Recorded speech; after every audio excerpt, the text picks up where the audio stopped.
ભાવનગર में एसटी में मुसाफरी करता विद्यार्थीओ द्वारा होबाळो करवामां आवेल।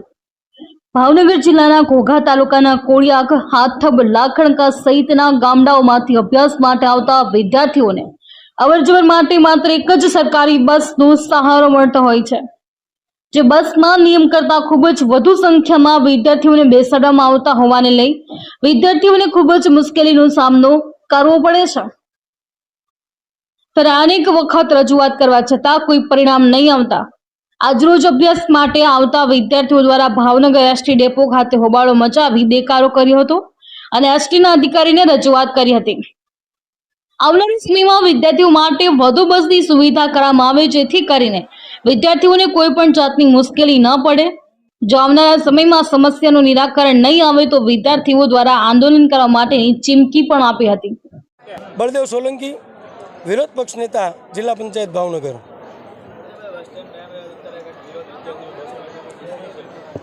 જે રીતે આજની પરિસ્થિતિ તમે જોઈ રહ્યા છો, અમારી સાથે અહીંયા 250 થી 300 વિદ્યાર્થીઓ હાજર છે અને રજૂઆત કરવા માટે આવ્યા છે।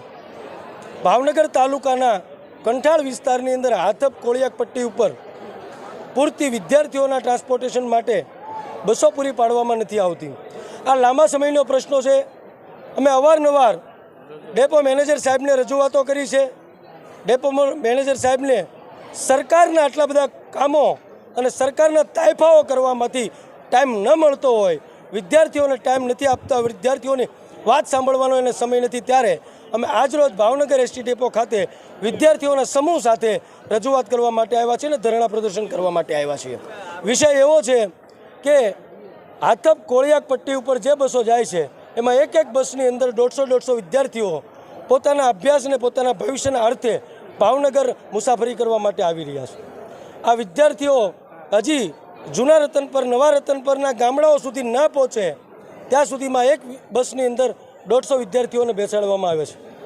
તો આજે પૂરતી બસોનું ટ્રાન્સપોર્ટેશન પૂરું પાડવામાં નથી આવી રહ્યું, તો આ કાંઈક ને કાંઈક તંત્રની બેદરકારી છે।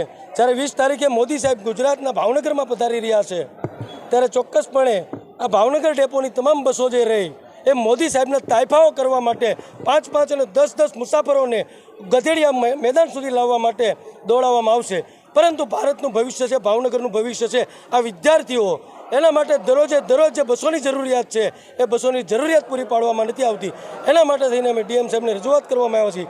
જો રજૂઆત સાંભળવામાં નહીં આવે તો આવનારા દિવસોની અંદર હાથબ કોળિયાક પટ્ટી ઉપર જેટલી બસો પણ આવતી છે એ તમામ બસોને અમે રોકશું અને